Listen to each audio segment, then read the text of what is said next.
வணக்கம், welcome to TNPSC Sarkar. இன்னைக்கு நம்ம பார்க்க போகிறது வந்து 8th ஸ்டாண்டர்ட்ல தமிழ்ல இயல் 3 வந்து பார்க்க போறோம். டேர்ம் 1ல உடலை ஓம்புமின். இதுல வந்து உடல் நலம் பத்தின சில தகவல்கள், அப்புறம் மூளை சம்பந்தப்பட்ட சில தகவல்களை வந்து பார்க்க போறோம். இதுலயும் 5 பகுதிகள் இருக்கு. ஸோ வீடியோக்குள்ள போறதுக்கு முன்னாடி நம்மளோட சேனலை மறக்காம சப்ஸ்கிரைப் பண்ணிடுங்க. வீடியோவை வந்து ஸ்கிப் பண்ணாம பார்த்து நோட்ஸ் எழுதி வச்சுக்கோங்க. இப்போ இதுல இருக்கக்கூடிய முக்கியமான பாயிண்ட்ஸ் என்ன அப்படிங்கறத நம்ம பார்க்கலாம். ஸோ ஃபர்ஸ்ட் எடுத்தோடனே நமக்கு ஒரு கவிதை பேழை இருக்கு. அது வந்து நோயும் மருந்தும். ஸோ இதுல என்ன சொல்லியிருக்காங்க அப்படின்னா, மக்களோட உடலுக்கும் உள்ளத்துக்கும் துன்பம் தருவது வந்து நோய்கள். அதுலயும் உள்ளத்துல தோன்றக்கூடிய தீய எண்ணங்களை வந்து நம்மளோட முன்னோர்கள் வந்து நோய்கள் அப்படின்னு தான் குறிப்பிட்டாங்க. நோய்களை தீர்க்கக்கூடிய மருந்துகளோட என்ன அதாவது உள்ளத்துல இருக்கக்கூடிய நோயை தீர்க்கக்கூடிய மருந்து என்ன அப்படின்னா அறக்கருத்துக்கள் தான். ஸோ அந்த மாதிரி அறக்கருத்துக்களை தான் நம்மளோட இலக்கியங்கள்ல விளக்கப்பட்டிருக்கு. இந்த மாதிரியான ஒரு பாடல் வந்து நம்ம இதுல பார்க்க போறோம். அது வந்து நீலகேசியில இருந்து எடுக்கப்பட்ட ஒரு பாடல். ஸோ பாடலை வந்து பார்க்கலாம். தீர்வனவும் தீரா திறந்தனவும் செய்மருந்தின் ஊர்வனவும் போலாதும் உவசமத்தின் உய்ப்பனவும் யார் வினவும் காலும் அவை மூன்றும் கூற்றவா நேர்வனவு ஆகும் நிழல் இகழும் பூனாய். இதுல பூனாய் அப்படின்னா அணிகலன்கள் அணிந்த பெண் அப்படின்னு அர்த்தம். தீர்வனவும் அப்படின்னா தீரக்கூடிய நோய்கள். தீரா திறந்தனவும்னா தீர்க்கவே முடியாத நோய்கள். செம்மருந்தின் ஊர்வனவும் போலாது உவசமத்தின் அப்படின்னா அதாவது மருந்து கொடுத்தா அது கட்டுக்குள்ள இருக்கும், ஆனா அது முழுசா தீர்க்க முடியாது, அந்த மாதிரியான நோய்கள். அதுல அப்போ வந்து இந்த நீலகேசில என்ன ஃபர்ஸ்ட் பாடல் என்ன சொல்லியிருக்காங்கன்னா, 3 விதமான நோய்கள் வந்து இருக்கு. ஒண்ணு வந்து தீரக்கூடியது, இன்னொன்னு எப்பவுமே தீராதது, இன்னொன்னு வந்து மருந்துக்கு கட்டுப்பட்டு இருப்பது அப்படிங்கிற மாதிரி 3 விதமான நோய்கள் இருக்கு அப்படிங்கிற மாதிரி குறிப்பிட்டிருக்காங்க. அடுத்த பாடல் வந்து பேர்த்தற்கு அரும்பிணி தாம் இவை அப்பிணி தீர்த்தற்கு உரிய திரியோக மருந்து இவை ஓர்தல் தெளிவோடு ஒழுக்கம் இவையுண்டோர் பேர்த்த பிணியுள் பிறவார் பிரிதின்ப முற்றே அப்படின்னு சொல்லியிருக்காங்க. ஸோ இதுக்கான 3 மருந்துகள் என்ன அப்படின்னா ஒழுக்கமுடைமை, இந்த மாதிரியான சில 3 மருந்துகள் வந்து சொல்லியிருக்காங்க. இப்போ இதோட சொல்லும் பொருளும் வந்து பார்க்கலாம்.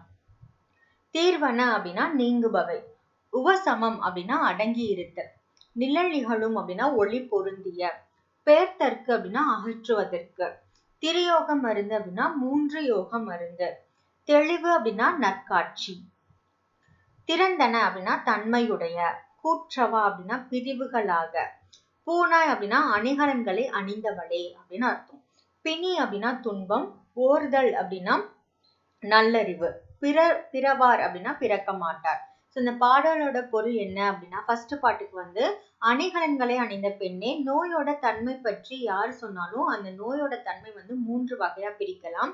மருந்துனால நீங்கக்கூடிய நோய்கள் ஒரு வகை, எதனாலும் தீராத தன்மையுடைய நோய்கள் வந்து இன்னொரு வகை. அடங்கி இருப்பது மாதிரி வெளித்தோற்றத்துல தெரிஞ்சாலும் முற்றிலும் தீராம உள்ளுக்குள்ளே இருந்து துன்பம் தருவது இன்னொரு வகை. ஸோ நோயோட தன்மை வந்து 3 வகை அப்படின்னு வந்து சொல்லியிருக்காங்க. அகற்றுவதற்கு அரியவை பிறவி துன்பங்கள். ஸோ நம்ம பிறப்பிலேயே வரக்கூடிய துன்பங்கள் வந்து அகற்றுவதற்கு கடினம், அகற்றுவது வந்து கடினம். இங்க வந்து நம்ம உள்ள நோய்களை வந்து பார்க்கணும், அதாவது மனதால் ஏற்படக்கூடிய நோய்கள். இப்ப குழந்தைகள் வந்து நல்லவங்களா பிறவில இருந்து வளர்த்தாதான் பிறவி துன்பங்கள் வந்து அவங்களுக்கு வராது அப்படிங்கிறது தான் இதோட அடிப்படை. சரிங்களா? சோ இந்த மாதிரியான நோய்களை வந்து எப்படி தீர்க்கணும் அப்படின்னா நல்லறிவு, நற்காட்சி, நல்லொழுக்கம், இந்த 3 மருந்துகளை வந்து அவங்க எடுத்துக்கிட்டாவே போதும், பிறவி துன்பத்திலிருந்து நீங்கிடலாம் அப்படின்னு வந்து சொல்றாங்க. நூல்களின்னு பார்த்துட்டோம்னா நீலகேசி அப்படிங்கிறது வந்து 5 காப்பியங்களுக்கு ஒண்ணு, 5 காப்பியங்கள்ல ஒண்ணுதான் நீலகேசி. இது வந்து குண்டலகேசிக்கு எதிராக இயற்றப்பட்டது அப்படின்னு சொல்லிட்டு ஒரு வாதம் கூட இருக்கு. இந்த நூல் வந்து சமண சமய கருத்துக்களை அடிப்படையா கொண்டு இருக்கு. கடவுள் வாழ்த்து பாடல் நீங்களா 10 சருக்கங்களை கொண்டது. ஸோ இதுல எத்தனை சருக்கம் அப்படின்னா 10 சருக்கங்கள். சமய தத்துவங்களை விவாதிக்கக்கூடிய தருக்க நூலான இந்த நூலோட ஆசிரியர் யாரு அப்படின்னு தெரியல. நீலகேசி காப்பியத்தோட தர்ம உரை சருக்கத்துல இருந்து இந்த பாடல்கள் வந்து இங்க கொடுத்திருக்காங்க. சோ இதோட மதிப்பீடு பார்த்தலாம். உடல் நலம் என்பது பிணி இல்லாமல் வாழ்தல். நீலகேசி கூறக்கூடிய நோயின் வகைகள் என்ன அப்படின்னா 3. இவை உண்டார் அப்படிங்கறத எப்படி நம்ம பிரிச்சு எழுதுவோம்னா இவை கூட்டல் உண்டார். தாம் கூட்டல் இனி அப்படிங்கறத தாமினி அப்படின்னு சேர்த்து எழுதுவோம். சோ அடுத்து இன்னொரு கவிதை பேழை. வருமுன் காப்பும். நோயற்ற வாழ்வு குறைவற்ற செல்வம்னு பழமொழி இருக்கு. சோ நோய் வர்றதுக்கு முன்னாடி காக்கிறது தான் அறிவுடைமை. நல்ல உணவு, உடலை தூய்மையா வச்சுக்கிறது, உடற்பயிற்சி பண்றது, இது எல்லாமே உடல் நலத்தோட அடிப்படை அப்படின்னு சொல்றாங்க. சோ இப்ப இதுல இருக்கக்கூடிய கவிதையை பார்ப்போம். உடலில் உறுதி உடையவரே உலகில் இன்பம் உடையவராம். இடமும் பொருளும் நோயாளிக்கு இனிய வாழ்வு தந்திடுமோ. சுத்தமுள்ள இடமெங்கும் சுகமும் உண்டு. நீ அதனை நித்தம் நித்தம் பேணுவையில் நீண்ட ஆயுள் பெறுவாயே. காலை மாலை உலாவி நிதம் காற்று வாங்கி வருவோரின் காலை தொட்டு கும்பிட்டு காலன் ஓடி போவானே. சோ டெய்லியும் காலையிலும் மாலையிலும் வாக்கிங் போனா யமனே நம்மளோட காலை தொட்டு கும்பிட்டு ஓடி போயிடுவான் அப்படின்னு சொல்றாங்க. சோ இது ரொம்ப எளிமையா புரிஞ்சுக்கக்கூடிய ஒரு பாடல். கூழையே நீ குடித்தாலும் குளித்த பிறகு குடியப்பா, ஏழையே நீ ஆனாலும் இரவில் நன்றாய் உறங்கப்பா. மட்டுக்குணவை உண்ணாமல் வாரி வாரி தின்பாயேல் திட்டு முட்டு பட்டிடுவாய், தினமும் பாயில் விழுந்திடுவாய். தூய காற்றும் நன்னீரும் சுண்ட பசித்த பின் உணவும் நோயை ஓட்டி விடுமப்பா, 100 வயது தருமப்பா. அருமை உடலின் நலமெல்லாம் அடையும் வழிகள் அறிவாயே, வருமுன் நோயை காப்பாயே, வையம் புகழ வைப்பாயே. இந்த பாடலை எழுதினது கவிமணி தேசியா விநாயகனார். சோ வருமுன் காப்பும் அப்படிங்கிற பாடலை எழுதினது யாரு அப்படின்னா கவிமணி தேசிய விநாயகனார். இதோட சொல்லும் பொருளும் பார்த்திடலாம். நித்தம் நித்தம் அப்படின்னா நாள்தோறும், மட்டு அப்படின்னா அளவு. சோ நம்ம அளவு தெரியாம உணவை அதிகமா சாப்பிட்டோம் அப்படின்னா தினம் தினம் திக்குமுக்காடி, அதாவது செரிமானம் அடையாம நம்ம உடல் நலம் பாதிக்கப்படுவோம் அப்படிங்கிற மாதிரி சொல்லியிருக்காங்க. சுண்ட அப்படின்னா நன்கு, வையம் அப்படின்னா உலகம், பேணு வயல் அப்படின்னா பாதுகாத்தால், திட்டுமுட்டு அப்படின்னா தடுமாற்றம் அப்படின்னு அர்த்தம். சோ அந்த பாடலோட பொருள் நம்ம தனியா படிக்கவே தேவையில்லை, ஏன்னா நமக்கு தெளிவா புரியுது. உடல்ல உறுதி கொண்டவங்க தான் உலகத்திலே மகிழ்ச்சியானவங்க. உடல் உறுதியற்ற நோயாளிக்கு இருக்கிற இடமும் செல்வமும் நல்ல வாழ்வை தராது. சோ உடல் நலம் தான் நல்ல வாழ்வுக்கு வழி. சுத்தம் நிறைந்த இடத்துலதான் சுகம் இருக்கும். நாள்தோறும் நீங்க தூய்மையை போற்றி பாதுகாத்தாலே நீடித்த வாழ்வை வாழலாம். காலையும் மாலையும் பயில்றவங்களை நல்ல காற்று சுவாசித்து வர்றாங்க. சோ அவங்கள நோய் அணுகாது. உயிரை கவர வரக்கூடிய யமன் கூட அணுக மாட்டான்.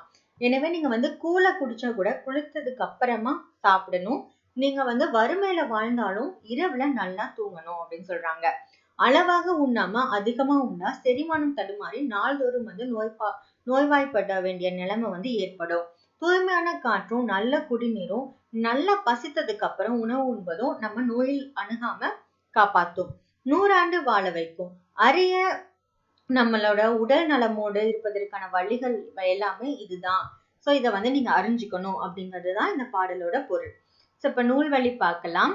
கவிமணி அப்படின்னு போற்றப்படக்கூடியவர் தேசிக விநாயகனார். இவர் குமரி மாவட்டத்துல தேரூர்ல பிறந்தார். 36 ஆண்டுகள் ஆசிரியரா பணியாற்றிருக்காரு. ஆசிய ஜோதி, மருமக்கள் வழி மான்மியம், கதர் பிறந்த கதை, இந்த மாதிரி கவிதை நூல்களையும் உமர் கயாம் பாடல்கள் அப்படிங்கிற மொழிபெயர்ப்பு நூலையும் எழுதியிருக்காரு.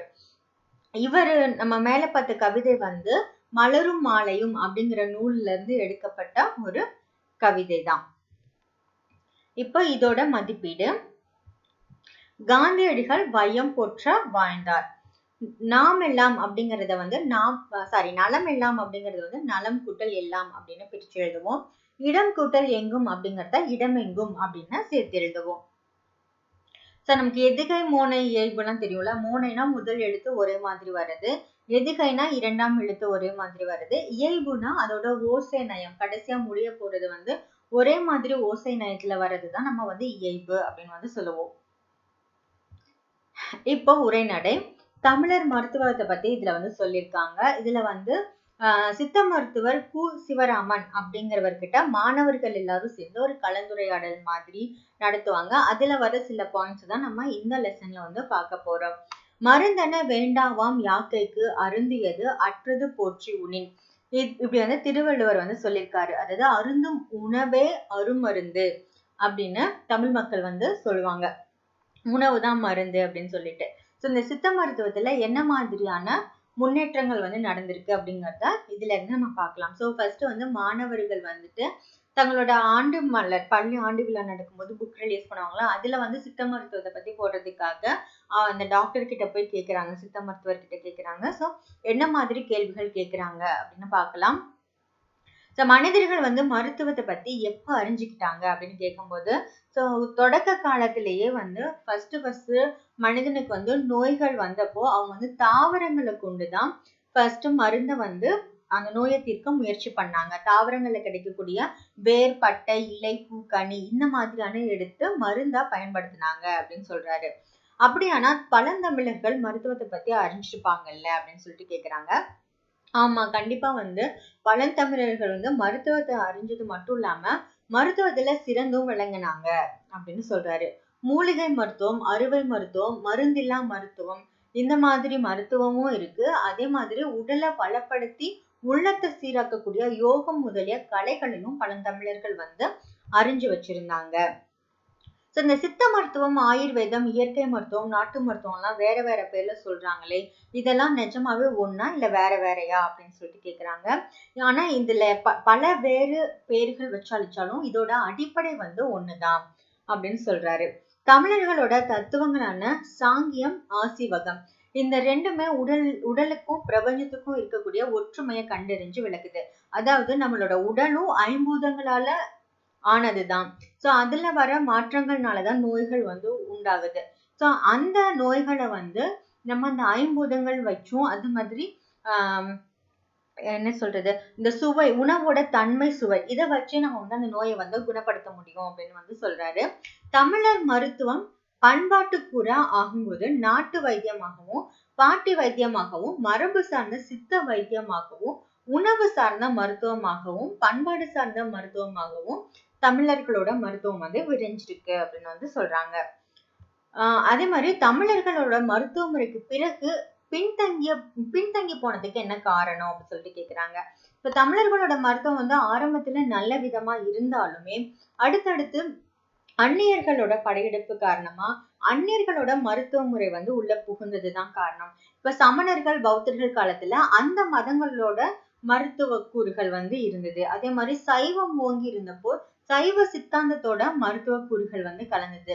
ஆங்கிலேயர்கள் வந்து வந்ததுக்கு அப்புறமா அவங்களோட அறிவியல் பார்வை வந்து நம்ம கிட்ட தாக்கத்தை ஏற்படுத்துச்சு. ஆங்கில மருத்துவத்துல சில உடனடியா குணமாகக்கூடிய மருந்துகள் வந்து அவங்க கொடுத்தாங்க. அதனால சித்த மருத்துவம் அப்படிங்கிறது கொஞ்சம் பின்தங்கி போச்சு. அதனால இது வந்து மரபு வழி மருத்துவமா நாட்டு மருத்துவமாவும் சுருங்கிருச்சு அப்படின்னு சொல்றாங்க. இப்போ சித்த மருத்துவம் வந்து மறுபடியும் மறுமலர்ச்சி அடைஞ்சது எப்போ அப்படின்னு சொல்லி கேட்கும்போது, ஆங்கில மருத்துவர்கள் வந்து என்னதான் நமக்கு உடனடி தீர்வு கொடுத்தாலுமே சில குறிப்பிட்ட நோய்களுக்கு வந்து அது வந்து முழுமையா நீக்கல.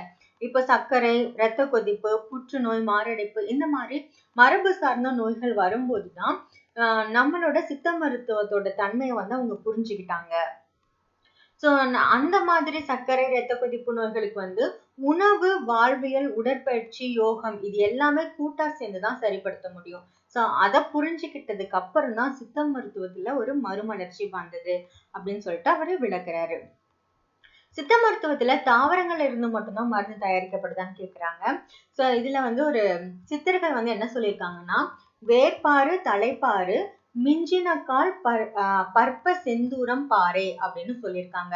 இதுக்கு என்ன அர்த்தம்னா, வேர், தலை இதனால குணமடையாத நோய்களுக்கு தாவரங்கள் மட்டும் இல்லாம உலோகங்களையும் பாஷாணங்களையும் சித்த மருத்துவத்துல பயன்படுத்தியிருக்காங்க அப்படின்னு சொல்றாரு. அதாவது தாவரங்கள் மட்டும் கிடையாது, தாது பொருட்கள்ல இருந்தும் கூட மருந்துகள் தயாரித்து சித்த மருத்துவத்துல நோய்களை குணப்படுத்துறதுக்காக கொடுக்குறாங்க. எல்லாருடைய உடல் நடனும் உடல் அமைப்புக்கும் ஒரே வகையான மருந்து கொடுக்குறாங்களா அப்படின்னா கிடையாது. ஏன்னா அவங்க வாழக்கூடிய சூழ்நிலை என்ன, அவங்களோட எண்ண ஓட்டம் என்ன மாதிரியான உணவு முறைகள் வந்து அவங்க எடுத்துக்கிறாங்க, எப்படிப்பட்ட சூழ்நிலையில அவங்க வாழ்றாங்க, என்ன மாதிரியான தட்பவெட்ப நிலையில அவங்க வாழ்றாங்க, இதெல்லாம் பார்த்துதான் ஒவ்வொருத்தருக்கும் அந்த மருந்தோட அளவு வந்து குறிப்பிடப்படுது. மருத்துவத்துல பக்க விளைவுகள் எதுவும் இருக்கா அப்படின்னு பார்த்துட்டோம்னா, சித்த மருத்துவத்தை பொறுத்த வரைக்கும் பக்க விளைவுகள் எதுவுமே கிடையாது. இதுக்கு என்ன காரணம் அப்படின்னா, மருந்து அப்படிங்கறதே உணவோட நீட்சியா தான் இருக்கு. அதாவது நம்ம என்ன சமையல் பண்ணி சாப்பிடுறோமோ அததான் மருந்தா லேகியமாவும் கஷாயமாவும் சாப்பிடுறோம். நம்மளோட சாப்பாடை வந்து உடம்பு எடுத்துக்கிட்டு நமக்கு எப்படி பக்க விளைவுகளை கொடுக்கறது இல்லையோ, அதே மாதிரி சித்த மருத்துவத்தினால கிடைக்கக்கூடிய மருந்துகளையும், அதாவது இந்த லேகியங்கள், சூரணங்களையும் எடுத்துட்டு பக்க விளைவுகள் எதுவுமே கொடுக்கறது கிடையாது. ஏன்னா நம்ம உணவுல போடுற அந்த சீரகம், சோம்பு இது எல்லாமே வந்து சித்த மருத்துவத்துல இருக்கக்கூடிய அடிப்படையான மூலக்கூறுகள் தான். அதை தான் நம்ம உணவுலையும் சேர்த்துக்கிறோம். ஸோ அதனால பக்க விளைவுகள் எதுவும் இல்லை. ஆனா இப்போ சமீப காலமா பக்க விளைவுகள் எதுவும் இருக்குதா, எந்த மருந்தை எதோட சேர்த்து சாப்பிடணும், அந்த மாதிரியான ஆராய்ச்சிகள் பண்ணி பட்டியலிட்டு இருக்காங்க அப்படின்னு வந்து சொல்றாங்க. தமிழர் மருத்துவத்தோட சிறப்பு என்ன அப்படின்னு சொல்லிட்டு கேக்குறாங்க. தனித்துவமான பார்வை தான் இதோட முதல் சிறப்பு. இரண்டாவது வந்து சூழலுக்கு இசைந்த மருத்துவமா இது வந்து இருக்கு. இந்த மருத்துவத்தோட பயன்பாடோ அதாவது மூலக்கூறுகளோ மருந்துகளோ சுற்றுச்சூழலை வந்து சிதைக்காது. இப்போ வந்து அலோபதி ஆங்கில மருத்துவத்தை பொறுத்த வரைக்கும் இப்போ இன்ஜெக்ஷன் அதுல வர அந்த பாட்டில்ஸ் இதெல்லாம் வந்து சுற்றுச்சூழலை சிதைக்கக்கூடியது. ஆனா சித்த மருத்துவத்துல அந்த மாதிரி எதுவுமே கிடையாது. ஸோ இந்த நோய் வந்து வராம இருக்கிறதுக்காக வாழ்வியலையும் சித்த மருத்துவம் வந்து சொல்லுது அப்படின்னு சொல்றாங்க. இதுதான் திருவள்ளுவர் வந்து சொல்லியிருப்பாரு, நோய் நாடி நோய் முதல் நாடி அப்படின்னு சொல்லியிருப்பாரு. ஸோ அதாவது நோயை வந்து கண்டுபிடிக்கிறது மட்டும் இல்லாம அதோட காரணிகளையும் கண்டறிஞ்சு நோய் இல்லாத மனிதரா மாத்துது சித்த மருத்துவம். இன்றைக்கு நோய்கள் பெருகி இருக்க காரணம் என்ன அப்படின்னு சொல்லிட்டு கேட்டா, மனிதன் வந்து இயற்கையை விட்டு விலகி வந்ததுதான் அதுக்கான முதல் காரணம். உணவு, மாசு நிறைந்த சுற்றுச்சூழல், மன அழுத்தம் இதெல்லாமே வந்து குறிப்பிட்ட காரணங்களா இருக்கு. உரங்களாலும் பூச்சிக்கொல்லிகளாலும் நச்சுப்படுத்தப்பட்ட ஒரு உணவை தான் நம்ம வந்து உணரும். ஸோ மன அழுத்தம் வந்து இதனால ஏற்படுது அப்படின்னு வந்து சொல்றாங்க. உடல் எடைக்கும் உடல் நலத்துக்கும் தொடர்பு உண்டா அப்படின்னு சொல்லி கேக்குறாங்க. இப்ப ஒருத்தர் வந்து மரபு சார்ந்து உடல் எடை அதிகமா இருக்கு, அவங்க பரம்பரையில இதுக்கு முன்னாடி குண்டாதான் இருக்காங்க, அதனால இவர் குண்டா இருக்காரு அப்படின்னா அவரு வந்து உடல் எடையை குறைக்க வேண்டிய அவசியம் வந்து கிடையாது. இதுவே அந்த உடல் எடையால சர்க்கரை நோயோ இல்ல இரத்த கொதிப்போ வர்றதுக்கு வாய்ப்பு இருக்கு அப்படின்னா அவர் வந்து உடல் எடையை குறைக்கலாம். ஆனா அழகுக்காக மட்டும் உடல் எடையை குறைக்கிறது வந்து மிகவும் நல்லதல்ல அப்படின்னு வந்து சொல்றாங்க. உணவை குறைப்பதுதான் எடையை குறைக்குமா, எடையை குறைக்கிறதுக்கான வழியா அப்படின்னு சொல்றது கேக்குறாங்க. சோ உடல் எடையை குறைக்கிறதுக்கு வந்து பல விதமான மருத்துவ முறைகள் வந்து இருக்கு. ஆனா அதை நம்ம வந்து பார்த்த உடனே கேட்ட உடனே ஃபாலோ பண்ணாம டாக்டர் கிட்ட கரெக்டா கன்சல்ட் பண்ணி தான் ஃபாலோ பண்ணணும் அப்படின்னு வந்து சொல்றாங்க. அதே மாதிரி ஒரே அடியா உடல் எடையை வந்து குறைக்க கூடாது. ஒரு குறிப்பிட்ட கால இடைவெளியில 1 வருஷம் 1.5 வருஷம் அந்த மாதிரி நிறைய டைம் எடுத்துட்டு படிப்படியா உடல் எடையை வந்து குறைக்கிறதுக்கு முயற்சி பண்ணணும் அப்படின்னு சொல்றாங்க. இப்போதைக்கு நடைமுறையில் இருக்கக்கூடிய மருத்துவ முறைகள் என்னன்னு பார்த்துட்டோம்னா சித்த மருத்துவம், ஆயுர்வேத மருத்துவம், யுனானி மருத்துவம், அலோபதி மருத்துவம். இந்த மாதிரி உணவாக அதாவது உடல் எடையை குறைக்கணும் அப்படின்னா சில சிறுதானியங்களை வந்து உண்ணணும். உணவுல வந்து நிறைய சிறுதானியங்களை வந்து சேர்த்துக்கணும் அப்படின்னு வந்து சொல்றாங்க. உணவுக்காக சமையலறையில செலவிடக்கூடிய நேரத்தை நல வாழ்விற்காக செலவிடக்கூடிய நேரமா நினைக்கணும் அப்படின்னு சொல்றாங்க. உடல் நலத்துக்காக உடலுக்கு நாள்தோறும் செய்ய வேண்டிய முக்கியமான விஷயங்கள் என்ன அப்படின்னு பார்த்துட்டோம்னா, தினமும் 45 நிமிடத்துல 3 கிலோமீட்டர் வந்து நடக்கணும். 15 நிமிடம் வந்து யோகா, தியானம், மூச்சு பயிற்சி இந்த மாதிரியான விஷயங்களை செய்யணும். 7 மணி நேரம் நல்லா தூங்கணும். 3 லிட்டர் தண்ணி குடிக்கணும். இதெல்லாம் பண்ணினாவே எந்த ஒரு நோயும் வராது. இது தவிர வெளிநாட்டுல இருந்து கிடைக்கக்கூடிய ஆப்பிள் தான் சாப்பிடணும்னு அவசியம் கிடையாது. நம்ம ஊர்ல கிடைக்கக்கூடிய கொய்யா, இலந்தை, நாவல், பப்பாளி, நெல்லி, வாழைப்பழங்கள் இந்த மாதிரி பழங்களை காலை உணவுக்கு முன்னாடி சாப்பிடணும் அப்படின்னு அந்த சித்த மருத்துவர் வந்து சொல்றாரு. பல வகை மருத்துவ முறைகள் இருந்தாலும் இது எல்லாமே செயல்பட முடியுமா அப்படின்னு சொல்லி கேக்குறாங்க. சோ இந்த புதுவிதமான தொற்று நோய்கள்லாம் வருது இல்லையா, சோ அந்த மாதிரியான தொற்று நோய்கள் வரும்போது மருத்துவ ஆராய்ச்சியில நவீன மருத்துவம் அப்படிங்கறது முன்னிலை வகிக்குது. சோ இந்த மாதிரி புது நோய்கள் வந்தாலும் சரி அதை வந்து நம்ம தடுக்கிறதுக்கு எல்லா மருத்துவ முறைகளும் சேர்ந்து ஒட்டுமொத்தமா கைகோத்து முயற்சி பண்ணணும் அப்படின்னு வந்து சொல்றாங்க. சோ பள்ளி குழந்தைகளுக்கு கூறக்கூடிய அறிவுரை என்ன அப்படின்னு சொல்லி பார்த்துட்டோம்னா, நோய் வந்ததுக்கு அப்புறம் மருத்துவமனைக்கு போறதை விட வர்றதுக்கு முன்னாடியே காக்கிறது தான் நல்லது. சரியான உணவு, சரியான உடற்பயிற்சி, சரியான தூக்கம் இந்த 3மே வந்து உடல் நலத்தை நலமா வாழ வைக்கக்கூடியது. அதே மாதிரி காய்கறி, கீரைகள், பழங்கள், சிறுதானியங்கள் இதெல்லாமே உணவுல சேர்த்துக்கணும். கம்ப்யூட்டர்ல விளையாடாம வெளியில போயிட்டு ஓடி ஆடி விளையாடணும். இதெல்லாம் பண்ணா வந்துட்டு உடல் நலத்துக்கு எந்த ஒரு குறைபாடும் வராது, நோயும் வராது அப்படின்னு இந்த லெசனை வந்து முடிச்சிருக்காங்க. சோ இந்த லெசனோட மதிப்பீடு என்ன அப்படிங்கறத பார்க்கலாம். தொடக்க காலத்துல மனிதர்கள் மருத்துவத்திற்கு தாவரங்களை தான் பயன்படுத்தினாங்க. தமிழ் மருத்துவத்துல மருந்து அப்படிங்கிறது உணவின் நீட்சியாக இருக்கு. உடல் எடை அதிகரிக்கிறதால ஏற்படக்கூடிய நோய்கள்ல ஒண்ணு இரத்த கொதிப்பு. சமையல் அறையில செலவிடக்கூடிய நேரத்தை நலவாழ்வுக்காக செலவிடக்கூடிய நேரமா நம்ம கருதணும். அடுத்த பகுதி விரிவானம். இதுல என்ன சொல்லியிருக்காங்கன்னா, தலைக்குள் ஓர் உலகம். இதுல நம்மளோட மூளைய பத்தி நிறைய விஷயங்கள் சொல்லியிருக்காங்க. உலகத்திலே மிக மிக வியப்பானது என்ன அப்படின்னா மனித மூளை. இந்த மூளையோட செயல்பாடுகள் எப்படி இருக்கு அப்படிங்கறத இந்த லெசன்ல பார்க்கலாம். இந்த பிரபஞ்சத்திலே மிகவும் அடர்த்தியான சிக்கலான ஒரு பொருள் என்ன அப்படின்னா மனித மூளை தான். இதுல இருக்கக்கூடிய செல்களோட எண்ணிக்கை ட்ரில்லியன் கணக்குல இருக்கும். அதாவது 100 பில்லியன், அதாவது 10,000 கோடி நியூட்ரான்கள் இருக்கும். இந்த நியூட்ரான்களோட வலைப்பின்னல் தான் புத்திசாலித்தனம், படைப்புணர்ச்சி, ஞாபகம், தன்னுணர்வு இது எல்லாத்துக்கும் காரணம். மூளையோட அமைப்பு எப்படி இருக்கும் அப்படின்னா, மூளை முதுகுத்தண்டுல இருந்து முளைச்சு வருது. தண்டுல இருந்து படிப்படியா முட்டைக்கோஸ் எல்லாம் வளர்றது மாதிரி வளர்ந்து, இல்லாட்டி வெங்காயம் இருக்கிறது மாதிரி மடிப்பு மடிப்பா இருக்கு. இத 3 பகுதிகளா பிரிக்கலாம். உள்மூளை, நடுமூளை, பின்மூளை அப்படின்னு சொல்லிட்டு. முன்மூளை பாத்துட்டோம்னா மூக்கு, கண் இதுல முடிவுகள் இருக்கும். சிறுமூளை தான் உடல்ல இருக்கக்கூடிய அசைவுகளையும் உணர்ச்சிகளோட வளர்ச்சியும் கட்டுப்படுத்துது. சிறுமூளை தான் ரொம்ப ரொம்ப முக்கியமான பகுதியா கருதப்படுது. மூளையோட உணவு என்ன அப்படின்னு பாத்துட்டோம்னா, அதிகப்படியான ரத்தம் மூளைக்கு தேவைப்படுது. அதுதான் மூளை ரொம்ப பசி உள்ளது அப்படின்னு சொல்லியிருக்காங்க. இந்த பசி அப்படிங்கிறது எதை குறிக்குதுன்னா உயிர் வழி பசி. உயிர் வழி அப்படிங்கிறது ஆக்சிஜன். ஆக்சிஜனோட அளவு மூளைக்கு தேவைப்படும் அதிகமா. மூளை ஒரு நிமிடத்துக்கு 800 மில்லி குருதி தேவைப்படுது. மூளை உடம்போட எடையில 50ல 1 பங்கு இருக்கு. ஓகேங்களா? அப்படி இருந்தாலும் குருதியும் உயிர் வழியும், அதாவது ரத்தமும் ஆக்சிஜனும் மொத்த தேவையில 5ல் 1 பாகத்தை மூளை எடுத்துக்குது. மூளைக்கு ரத்த ஓட்டம், குருதி ஓட்டம் அப்படிங்கிறது எப்போதும் இருந்துகிட்டே இருக்கணும் அப்படின்னு சொல்றாங்க. மூளையும் உடலோட இயக்கத்தையும் பார்க்கலாம். இப்போ நம்ம கையை ஆட்டுவது, பரதநாட்டியம் ஆடுறது, முகத்தை தொடு இது எல்லாமே நம்மளோட கட்டளை, மூளையில இருந்து வரக்கூடிய கட்டளைகளால நம்ம செய்யறோம். ஆனா இந்த தும்மல், இருமல், சூடான பாத்திரத்தை தொடும்போது உடனே கையை விளக்கிக்கிறது இதெல்லாம் மேலிடத்துல இருந்து தகவல் அதாவது மூளையில இருந்து தகவல் வர வரைக்கும் நம்ம பார்த்துட்டு இருக்கிறது கிடையாது. இது எல்லாமே தன்னிச்சையான செயல்கள். தன்னிச்சையான செயல்களுக்கு முதுகுத்தண்டோட குறுக்கு இணைப்புகள் பயன்படுது. அந்த தன்னிச்சையான செயல்களுக்கு மூளையோட பயன்பாடு கிடையாது. அதுதான் இந்த பாக்ஸ் இன்ஃபர்மேஷன்ல சொல்லியிருக்காங்க. தலையோட பகுதியில நடைபெறக்கூடிய சில தன்னிச்சையான செயல்களான வெளிச்சத்துக்கு ஏற்றபடி கண்களை திறக்கிறது, தலையை திருப்பும் போது கண்களை நிலைநிறுத்துவது இது எல்லாமே மூளை பார்த்துக்கும். ஆனா ஏப்பம் விடுறது, இருமல், தும்மல், கொட்டாவி, வாந்தி இதெல்லாம் மூளைக்கு பதிலா முதுகெலும்பு இருந்தாலே இதை நம்ம பண்ண முடியும் அப்படின்னு சொல்லியிருக்காங்க. மூளையோட வலது இடது அப்படின்னு பார்த்துட்டோம்னா, மூளை வட இட வள மாற்றம் பெற்றிருக்கும். அதாவது வலது கைக்காரர்கள் இருப்பாங்களா, இப்ப வலது கை எழுதுவாங்க இல்லையா, அவங்களுக்கு எல்லாமே இடது பகுதி அதிகமா செயல்படும் அப்படின்னு சொல்லுவாங்க.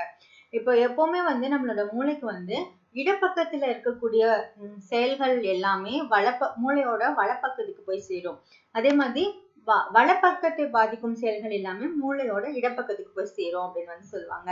இப்போ அந்த இடது பகுதி அதிகமா செயல்பட்டா என்னென்ன நடக்கும்னு பார்த்தோம்னா, பேசுறதுக்கு, எழுத, கணக்கிட, தர்க்க ரீதியில சிந்திக்க இது எல்லாமே இடப்பக்கம் தான் உதவுது. அறிவாற்றல், பிரச்சனைகளை அலசுதல், சதுரங்க போட்டி விளையாடுறது, அதே மாதிரி மொழி அறிவு கூட நம்மளோட மூளையோட இடப்பக்கத்துல இருந்துதான் நமக்கு கிடைக்குது. அதே மாதிரி வலப்பக்கம் அப்படின்னு பார்த்துட்டோம்னா வடிவங்களை உணர்றது, கவிதை எழுதுறது, படம் போடுவது, நடனம் ஆடுவது, நடிப்பது இந்த மாதிரி கலை தொடர்பானது எல்லாமே வலது பாதியின் மூலமா நமக்கு செயல்படுது. வலது பகுதியோட ஆக்கிரமிப்பு அதிகமா இருந்தாங்கன்னா அவங்க நடிகர்கள், பாடகர்கள், நடன கலைஞர்கள், இசைக்கருவிகளை கையாளுறவங்க இந்த மாதிரி இருப்பாங்க. இதே இடது பகுதி ஆக்கிரமிப்பு அதிகமா இருக்கவங்க பட்டய கணக்கர்களா, கணக்கு ஆசிரியர்கள், இந்திய ஆட்சி பணிக்கு படிக்கிறவங்களா இருப்பாங்க. மூளையும் உணர்வும் அப்படின்னு பார்த்துட்டோம்னா, இப்போ நம்ம முகத்துல பாசம், அன்பு, வியப்பு, வெறுப்பு, கோபம் இது எல்லாத்தையுமே நம்ம காட்டிடுறோம். இப்ப விலங்குகள் மாதிரி கிடையாது. நம்மனால நவரசத்தையும் காட்ட முடியும். இந்த மாதிரி உணர்ச்சிகளோட பிறப்பிடம் எது அப்படின்னா மூளைதான். மூளை உடல் இந்த ரெண்டுமே இணைஞ்சு செயல்படுறதுனாலதான் உணர்ச்சிகள் வந்து நமக்கு தோன்றுது. இந்த பாக்ஸ் இன்ஃபர்மேஷன்ல என்ன சொல்லியிருக்காங்கன்னா, இப்ப மறதி அப்படின்னு சொல்றோம்ல. சோ மறதி அப்படிங்கிறது வந்து சில நினைவுகள் வந்து மத்த நினைவுகளோட குறுக்கீட்டால அழிஞ்சு போறதுன்னு சில பேர் சொல்றாங்க. ஆனா என்னதான் மறதி இருந்தாலும் ஒரு சில விஷயங்களை வந்து நம்ம மறக்க மாட்டோம். எக்ஸாம்பிள், நம்மளோட பெயர், நம்மளோட நண்பர்கள், உறவினர்கள், நம்மளோட மேலதிகாரிகளோட பெயர், நம்மளோட வீட்டு அட்ரஸ், இதெல்லாம் வந்து நம்ம எப்பவுமே மறக்க மாட்டோம். சோ இதுக்கு என்ன காரணம், எதனால ஒரு சில விஷயங்களை நம்ம மறக்கிறது கிடையாது அப்படின்னு சொல்லி பார்த்துட்டோம்னா, தேர்ந்தெடுக்கப்பட்ட சில செய்திகள் வந்து குறுகிய கால நினைவுக்கு வந்து மூளை வந்து அனுப்பும். சோ ஃபர்ஸ்ட் வந்து குறுகிய கால நினைவு பகுதிக்கு தான் அனுப்பும். சோ தற்காலிக நினைவுல புதிதா மறுபடியும் செய்திகள் நுழையும் போது ஏற்கனவே இருந்த பழைய செய்திகள் வந்து மறைஞ்சிடும். இப்ப ஃபார் எக்ஸாம்பிள், நம்ம ஒரு தடவை படிச்சுட்டு அதை விட்டுட்டோம் அப்படின்னா மறுபடியும் ரொம்ப நாள் கழிச்சு அதை படிக்கும் போது ஏற்கனவே படிச்சது வந்து மறந்து போயிருக்கும். இப்ப படிக்கிறது மட்டும்தான் ஞாபகம் இருக்க மாதிரி இருக்கும். ஓகேங்களா? சோ அதுக்கு என்ன பண்ணணும் அப்படின்னா, திரும்ப திரும்ப ஒரு விஷயத்த நினைச்சு பார்த்தோம் அப்படின்னா இந்த குறுகிய கால நினைவு பகுதியில இருந்த செய்திகள் வந்து நிலையான நினைவுக்கு அனுப்பப்படும்.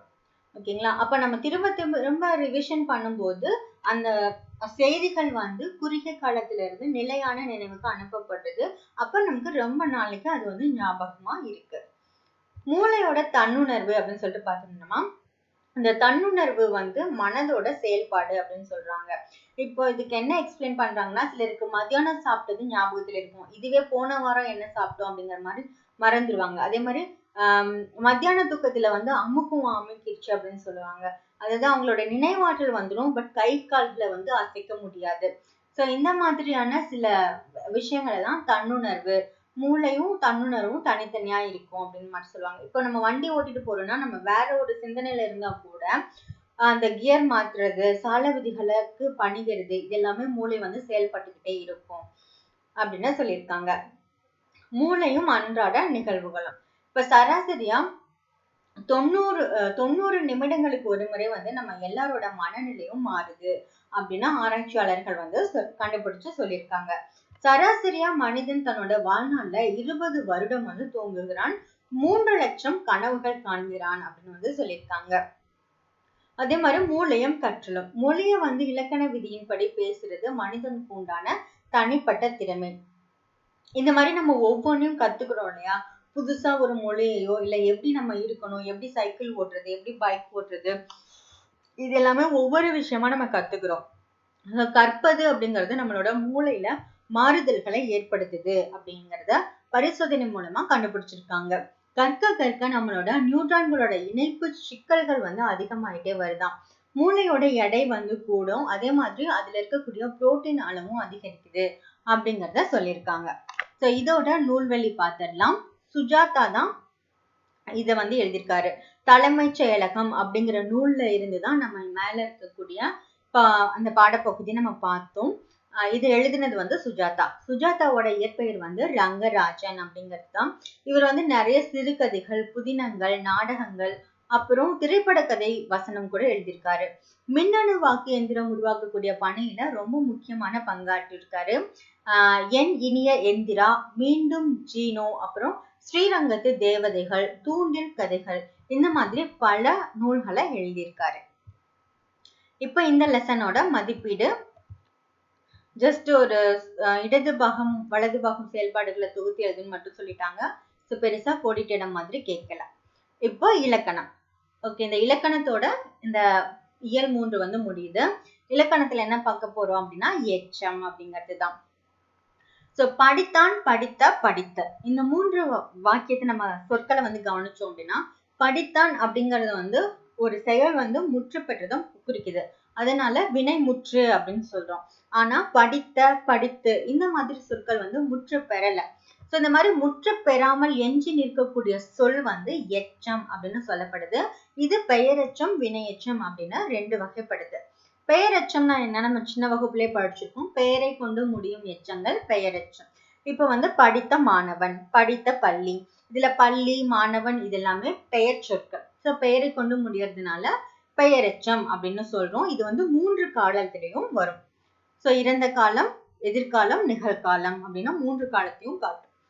இதுல 2 வகை இருக்கு. தெரிநிலை பெயரெச்சம், குறிப்பு பெயரெச்சம்.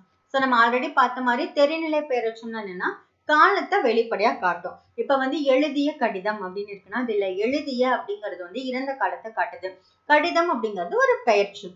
சோ எழுதிய கடிதம் அப்படிங்கிறது தெரிநிலை பெயரெச்சம் அப்படின்னு சொல்றாங்க. ஓகேங்களா? சிறிய கடிதம் அப்படின்னு பார்த்துட்டோம்னா இதுல சிறிய அப்படிங்கிறதுல பண்பு தான் தெரியுதே தவிர அது காலத்தையோ செயலையோ காட்டல. ஓகேங்களா? சோ இந்த மாதிரி காலத்தை தெளிவா காட்டாம வர்றது எல்லாமே குறிப்பு பெயரெச்சம் அப்படின்னு சொல்லுவோம்.